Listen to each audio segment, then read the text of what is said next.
Hello students, welcome back to your own YouTube channel Namish tutorials. आज के session में we are going to discuss error analysis. But before we start the session, अगर आप class 11th के student हो and you are looking for a complete free physics course, this is the right place for you. फटाफट से channel को subscribe कर लो because we are going to cover the entire class 11th physics free for you guys, right? Chalo, let me first introduce myself. My name is Kalyan Krishna Avasthi and these are my qualifications. I have been teaching physics since 2008-9. Today's topic of discussion is error analysis. Chalo, error analysis को समझने से पहले let us understand the basic or the layman language of or layman meaning of what error is. For example, मैं आपसे बोलूं एक length है जिसकी एक्चुअल वैल्यू है 2.5 मीटर और 10 अलग अलग लोग इस वैल्यू को मेजर कर रहे हैं and I am getting values like 2.31, 2.32, 2.29 and so on, right? ये सभी वैल्यूज एक दूसरे के बहुत क्लोज हैं, लेकिन क्या ये वैल्यूज इस ट्रू वैल्यू के आसपास लाई कर रही हैं? So the answer is no. देखो, whenever the measured values are very close to each other, then such a measurement is called a precise measurement. A precise measurement is not always an accurate one. ऐसा जरूरी नहीं है कि अगर 10 लोगों ने एक वैल्यू बताई है तो वो सही ही हो। आप सभी लोग देखते हैं, अगर कोई ट्रिकी क्वेश्चन आपके एग्जाम में आता है तो वंस यू नो आप एग्जाम हॉल के बाहर आते हो और आपस में आंसर डिस्कस करते हो, सब लोग बोलते हैं अरे यार मेरा तो 10 आया, मेरा तो 9 आया, सबका मोर और लेस वही 9-10 के बीच में आता है। And then there is one student who says कि यार मेरा तो आंसर 18 आया। तो यू गाइस से अरे यार जब सबका 9-10 आ रहा है तो तुम्हारा 18 कैसे आ गया? तुम्हारा तो गलत है। बट हो सकता है वो आंसर सही हो और आप सबका वैल्यू गलत हो, राइट? अगर किसी ऑब्जर्वेशन में सारी रीडिंग्स बहुत पास पास आ रही हैं, बहुत क्लोज आ रही हैं, तो वो सभी रीडिंग्स हमारी प्रिसाइज रीडिंग्स होती हैं। ऐसे मेजरमेंट को हम प्रिसाइज मेजरमेंट कहते हैं। जब ये मेजरमेंट मेरी एक्यूरेट वैल्यू के बहुत पास आ जाता है तब हम इसको एक्यूरेट मेजरमेंट कहते हैं। तो there is a difference between accuracy and precision. इस डिफरेंस को हम इस डायग्राम से समझते हैं तो बहुत अच्छे से समझ में आएगा। देखो, इस डायग्राम में जो आपको येलो वाला सर्कल दिख रहा है, this circle is for correct value. अभी 4 ऑब्जर्वेशंस हैं।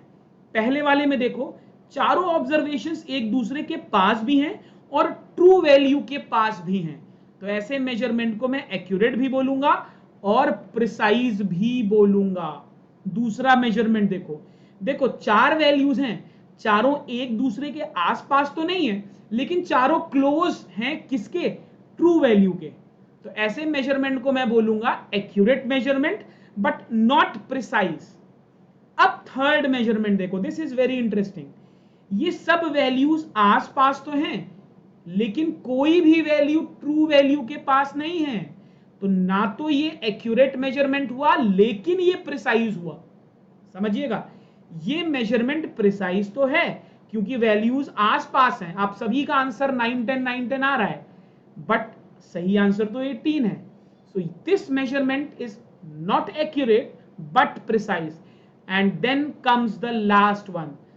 चारों वैल्यूज एक दूसरे से बहुत अलग हैं और ओवरऑल चारों वैल्यूज ट्रू वैल्यू से भी दूर हैं।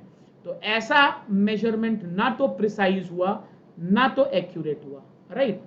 तो मॉरल ऑफ द स्टोरी ये है कि ऐसा जरूरी नहीं है कि आप जब भी कोई मेजरमेंट करो तो आपको ट्रू वैल्यू ही मिले। तो सर क्वेश्चन ये है कि एरर कब आता है? देखो, मान लो आपका ट्रू वैल्यू है पुराने वाले एग्जांपल में 2.5 और आपने जो खूब सारे मेजरमेंट लिए उनका मीन वैल्यू आ गया 2.3। तो एरर बच्चों कितना हुआ? एरर हुआ ट्रू वैल्यू में से आपने जो एवरेज निकाला, दैट मीन 0.2, ये आपकी एरर वैल्यू है। तो हम एरर को कैसे कैलकुलेट कर सकते हैं? Error is the difference in the true value of a quantity. ध्यान रखिएगा, ट्रू वैल्यू में जो डिफरेंस आया है that difference is nothing but your error. Is that very very very clear? अब क्वेश्चन ये आता है कि सर एरर तो है, बट किन रीजंस की वजह से एरर आ सकती है? तो एरर के रीजंस को समझने के लिए बच्चों हमें टाइप्स ऑफ एरर समझना पड़ेगा. अब अलग अलग बुक्स में टाइप्स ऑफ एरर्स अलग अलग लिखे हैं, बट ब्रॉडली स्पीकिंग आप एरर को 3 कैटेगरी में डिवाइड कर सकते हो. पहला है ग्रॉस एरर, दूसरा है systematic error, and the third one is the random error. अब सिस्टमैटिक एरर को भी हम 3 पार्ट्स में डिवाइड करते हैं, instrumental error, observational error and environmental error. अब ये सभी एरर्स मैं आपको क्विकली एक बार ओवरव्यू दे देता हूं, ताकि जब न्यूमेरिकल करो तो आपके कॉन्सेप्चुअली कोई प्रॉब्लम ना आए. चलो सबसे पहले बात करते हैं ग्रॉस एरर की. देखो बच्चों, gross error is basically because of human mistake. कभी कभी हम रीडिंग लेने में गलती कर देते हैं, दैट इज ग्रॉस एरर. या हो सकता है हमने एक्सपेरिमेंट में सेटिंग बनाने में दिक्कत कर दी हो. भाई हो सकता है I was not able to correctly identify the null point. अभी आप देखोगे क्लास 12th में पोटेंशियोमीटर, मीटर ब्रिज, हो सकता है नल पॉइंट ठीक से ना निकाल पाए हो. तो अगर ये सारे रीजंस आ रहे हैं तो ये सभी रीजंस की वजह से जो एरर आती है उसको हम बोलते हैं gross error.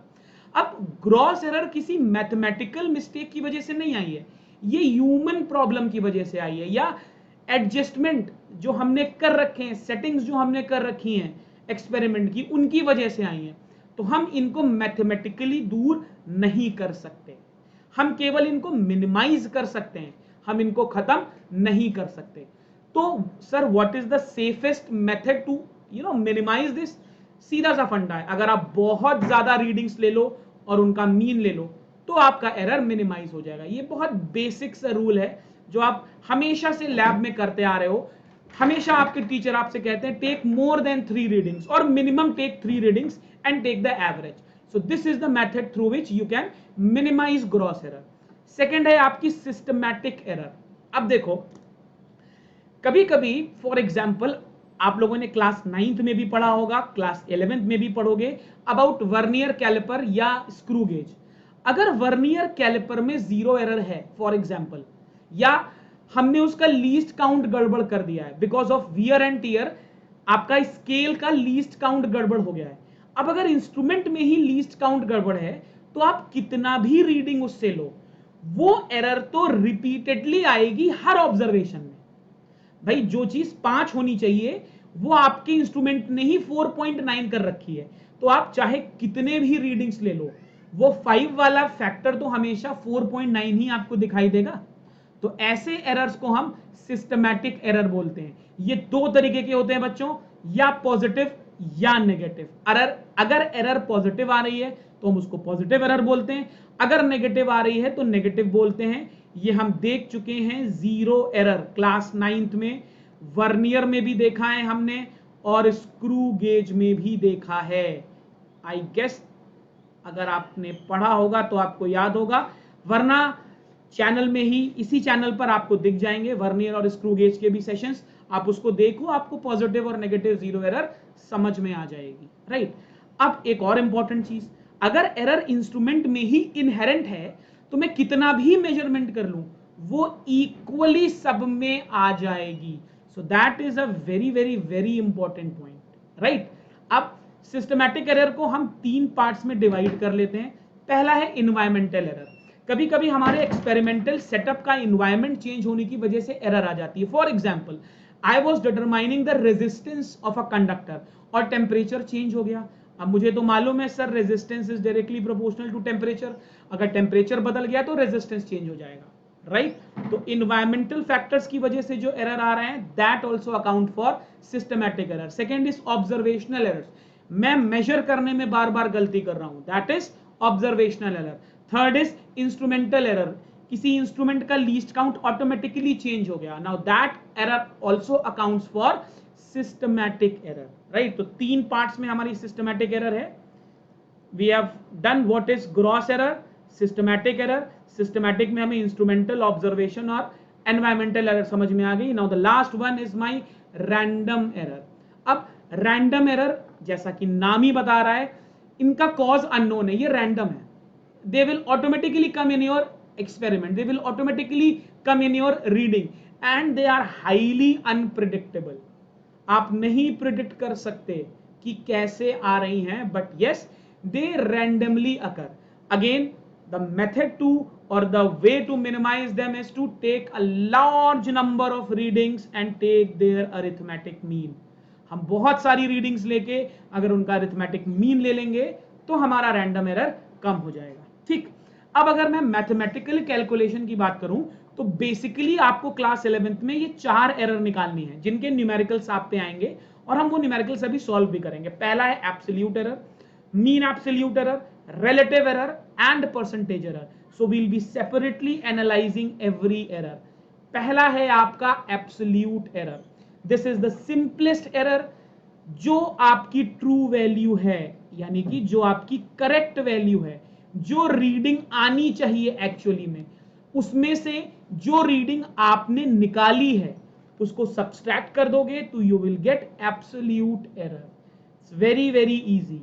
But the problem in the numericals is आपको रीडिंग दिया जाता है और आपसे एब्सोल्यूट एरर पूछता है. ट्रू वैल्यू वो डायरेक्टली नहीं देते. तो बच्चों true value is often called the mean value. मैंने अभी आपको बताया किसी भी रीडिंग का ट्रू वैल्यू निकालने के लिए खूब सारा रीडिंग निकाल के उसका मीन ले लो. तो हम ऐसे मीन ले सकते हैं. जो मीन वैल्यू हमारी आएगी that will be my true value. उसमें से हम अपनी मेजर्ड वैल्यू सब्सट्रैक्ट करेंगे. Right, is that clear? तो बच्चों एक बात बताओ, एब्सोल्यूट एरर मुझे हर वैल्यू के लिए निकालनी पड़ेगी. मान लो मैंने 5 मेजरमेंट लिए, पांचों मेजरमेंट का मैंने मीन ले लिया तो मुझे ट्रू वैल्यू मिल गई. अब हर ऑब्जर्वेशन के लिए एब्सोल्यूट एरर अलग अलग आएगी. ये पॉजिटिव भी हो सकती है, नेगेटिव भी हो सकती है. राइट, अब इन सभी एरर्स का ये जो मैंने आपको अभी समझाया ये उसी का मैथमेटिकल फॉर्म है. देखिए मैंने मीन वैल्यू निकाल ली. अब पहली एब्सोल्यूट एरर कैसे आई? मीन वैल्यू से मैंने पहली रीडिंग निकाली, सब्सट्रैक्ट की. दूसरी रीडिंग में एब्सोल्यूट एरर कैसे आई? मीन वैल्यू से मैंने दूसरी रीडिंग को सब्सट्रैक्ट किया एंड सो ऑन. अब बात करते हैं मीन एब्सोल्यूट एरर की. मीन एब्सोल्यूट एरर का मतलब हुआ ये जितनी भी मेरी रीडिंग्स आई हैं ये वाली मीन को ऑब्जर्व्ड वैल्यू से सब्सट्रैक्ट करने के बाद इन सभी का मॉड लेके, ध्यान रखिएगा मॉड्यूलस लेते हैं, दैट मींस पॉजिटिव वैल्यू. भाई ये वैल्यू तो नेगेटिव भी आ सकती है. मान लो मेरा मीन वैल्यू आया 1.45, एक बार मेरा ऑब्जर्व वैल्यू है 1.51. राइट, तो 1.51 से मैं जब 1.45 सब्सट्रैक्ट करूंगा तो मेरे को 0.06 मिलेगा, है ना? Is that clear? इतना ही sorry it will be minus 0 plus 0.06 इतना ही मिलेगा. लेकिन ये भी तो हो सकता है कि मेरे को 1.51 से 1.54 सब्सट्रैक्ट करना पड़े तो ये माइनस 0.03 आ जाएगा. तो एब्सोल्यूट एरर मेरी पॉजिटिव भी आ सकती है और नेगेटिव भी आ सकती है. लेकिन जब मैं मीन एब्सोल्यूट एरर निकालूंगा तो मैं सिर्फ पॉजिटिव वैल्यूज ही लूंगा. मतलब नेगेटिव वैल्यूज को भी पॉजिटिव बना दूंगा. सिर्फ पॉजिटिव वैल्यूज का मतलब ये नहीं है कि मैं नेगेटिव नेग्लेक्ट कर दूंगा. Clearly read this point.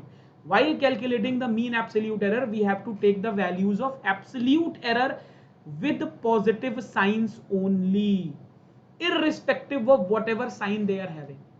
चाहे पॉजिटिव हो चाहे नेगेटिव हो, मुझे पॉजिटिव वैल्यू लेके उनका मीन निकाल देना है and that will be my mean absolute error. अब मेरे पास एब्सोल्यूट एरर आ गई है, मीन एब्सोल्यूट एरर आ गई है. जब मैं मीन एब्सोल्यूट एरर को मीन वैल्यू, ध्यान रखिएगा दिस इज मीन वैल्यू या ट्रू वैल्यू, जब मैं मीन एब्सोल्यूट एरर को ट्रू वैल्यू से डिवाइड करूंगा तब मुझे रिलेटिव और फ्रैक्शनल एरर मिलेगी. और इसी को जब मैं 100 से मल्टीप्लाई कर दूंगा तो मुझे बच्चों परसेंटेज एरर मिलेगी. तो चारों एरर समझ में आ गई. मीन एरर में कुछ नहीं करना है, मीन वैल्यू से हर ऑब्जर्वेशन को सब्सट्रैक्ट करना है. मीन एब्सोल्यूट एरर सारे ऑब्जर्वेशंस ऐड कर देने हैं, चाहे पॉजिटिव आए चाहे नेगेटिव, और टोटल नंबर ऑफ ऑब्जर्वेशन से डिवाइड कर देना है. फिर फ्रैक्शनल या relative error, mean absolute error को मीन वैल्यू या ट्रू वैल्यू से डिवाइड करना है और जब इसको 100 से मल्टीप्लाई करना है तो परसेंटेज एरर आ जानी है. Is that very very clear? किसी भी इंस्ट्रूमेंट से जो भी वैल्यू हम मेजर करते हैं, that value is basically the mean value plus minus mean absolute error. अब कुछ क्वेश्चंस करते हैं जिससे आपका कॉन्सेप्ट बिल्कुल क्रिस्टल क्लियर हो जाएगा। चलिए, the question says in the successive experimental measurement the refractive index of the glass turned out to be this. You have to find the mean refractive index. तो mean refractive index का मतलब आपको ए mean निकालना है या ए true value निकालनी है। तो ए मीन कैसे निकालूंगा, इन सभी वैल्यूज का एवरेज ले लूं, 1.54 plus 1.45 plus 1.53 plus 1.56 plus 1.44 plus 1.54, और ये कितने ऑब्जर्वेशंस हैं, 1 2 3 4 5 6, राइट। मैं आपको सीधे वैल्यू बता देता हूं, 1.51 आएगी सॉल्व करने के बाद। तो ये आ गई बच्चों मेरी मीन वैल्यू, राइट, या मीन रिफ्रैक्टिव इंडेक्स। सेकंड, मुझे निकालना है मीन एब्सोल्यूट एरर। उसके लिए मुझे सबसे पहले क्या निकालना पड़ेगा, मुझे निकालनी पड़ेगी एब्सोल्यूट एरर। अब एब्सोल्यूट एरर तो हर रीडिंग के लिए निकलेगी, तो मुझे क्या करना है, मीन वैल्यू में से हर रीडिंग को सब्सट्रैक्ट करना है। 1.51 minus 1.45, I will get 1.51 minus 1.53, 1.51 minus 1.56, 1.51 minus 1.44, 1.51 minus 1.54।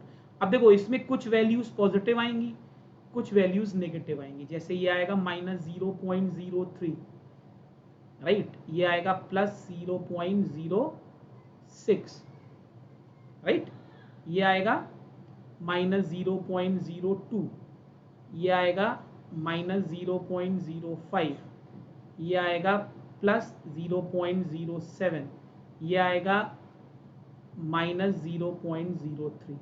अब इन सभी का जब मैं मॉड लेकर मीन निकालूंगा, दैट मीन्स 0.03। अब देखिए मेरे पास सीधे सीधे ऐड करना है, इन सभी वैल्यूज को सीधे सीधे ऐड कर देना। I don't have to see कि पॉजिटिव है या नेगेटिव है, सीधे with values I have to add.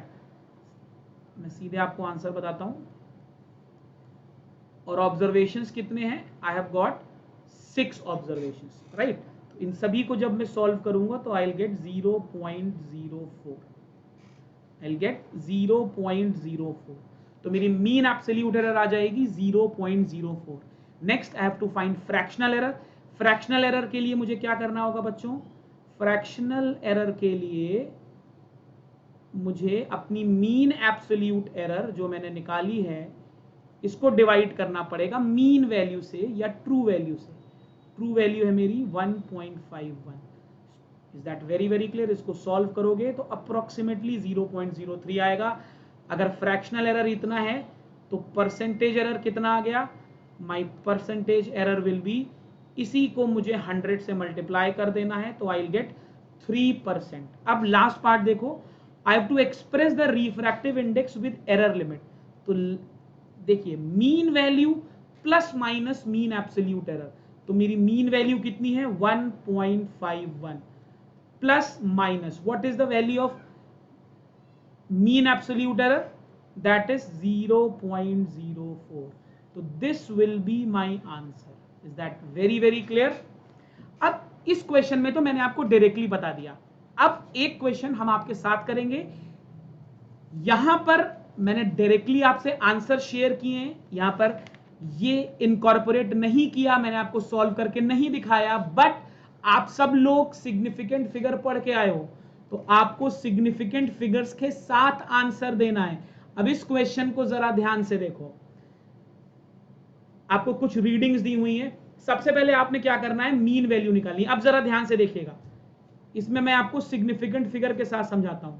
Mean value आ गई 2.63 plus 2.56 plus 2.42 plus 2.71 plus 2.80 and you have to divide it with 1 2 3 4 5। you have taken 5 observations, right। इन सभी को add करोगे तो you will get 13.12 divided by 5। अब इसको solve करोगे तो 5 2 ज़ा 10, राइट, 5 6 ज़ा 30, 5 2 ज़ा 10, 2 5 4 ज़ा 20, this is what you get. But आप खुद देखो, सारे जितने भी आपके ऑब्जर्वेशंस हैं सब में दो डेसिमल के बाद सेकेंड प्लेस तक है ओनली, तो आपका आंसर भी तो डेसिमल के बाद सेकेंड प्लेस तक आना चाहिए। That means you have to round it off, आपको 4 को राउंड ऑफ करना है, और अगर आपको 4 को राउंड ऑफ करना है तो you have to use the rounding off techniques. Rounding off technique कहती है अगर 5 से कम वैल्यू है तो मेरा वैल्यू सीधे सीधे हट जाता है, तो माई मीन विल बी 2.62। अगर आपने बच्चों 4 को राउंड ऑफ करने में इसको 3 कर दिया तो आपका सारा आंसर गलत हो जाएगा। ध्यान से समझिएगा। और पुराने क्वेश्चन में, इस वाले क्वेश्चन में अब आपके पास आंसर्स हैं, ठीक है ना, इसको फिर से करिए सिग्निफिकेंट फिगर के साथ। देखिए मैंने आपको 1.51 बता तो दिया, बट क्या राउंड ऑफ करने के बाद इतना आ भी रहा है? और मुझे बताइए कमेंट में। चलिए, एब्सोल्यूट एरर। एब्सोल्यूट एरर का मतलब मुझे सारी रीडिंग्स में से सारी रीडिंग्स को मीन से घटाना है, यानी कि 2.62 को मुझे 2.63 से घटाना है, 2.62 को मेरे को 2.56 से घटाना है, 2.62 को मेरे को 2.42 से घटाना है, फिर 2.62 को मुझे 2.71 से घटाना है, फिर 2.62 को मुझे 2.80 से घटाना है। And let's see what values we get. सबसे पहले मेरे को मिलेगा -0.01, राइट, फिर मेरे को मिलेगा प्लस का 0.256, राइट, फिर मेरे को मिलेगा प्लस का 0.20, राइट, फिर मेरे को मिलेगा माइनस का 0.09, और फिर मेरे को मिलेगा माइनस का 0.18, राइट। तो अब मैंने एब्सोल्यूट एरर सभी रीडिंग्स की निकाल ली। Next I have to find mean absolute error. तो मीन एब्सोल्यूट एरर के लिए मीन एब्सोल्यूट एरर, अब मुझे सभी रीडिंग्स को पॉजिटिव साइन के साथ ही लेना है। That means 0.01 plus 0.06 plus 0.20 plus 0.09 plus 0.18। अब ध्यान से देखिएगा, मैंने सभी रीडिंग्स प्लस साइन के साथ ही ली हैं, राइट, ध्यान रखिएगा।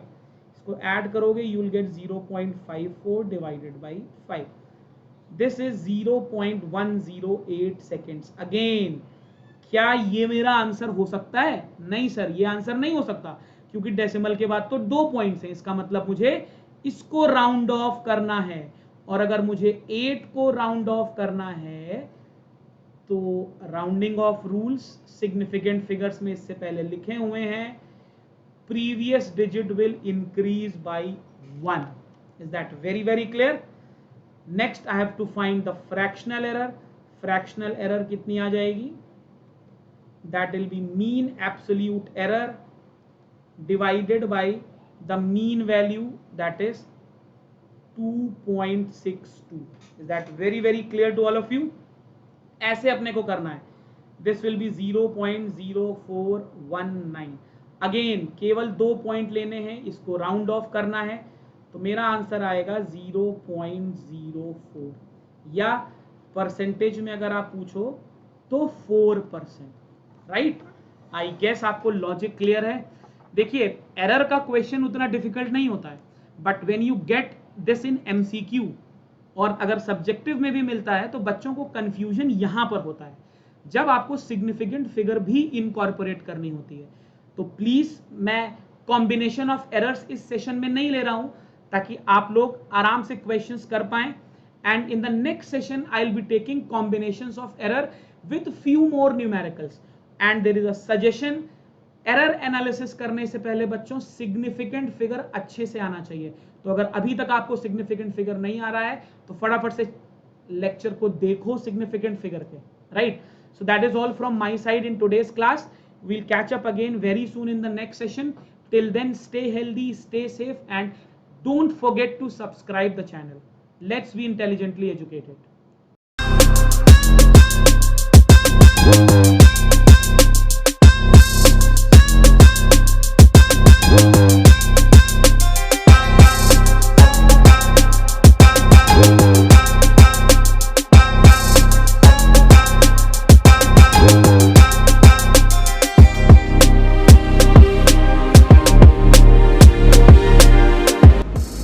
Let's be intelligently educated.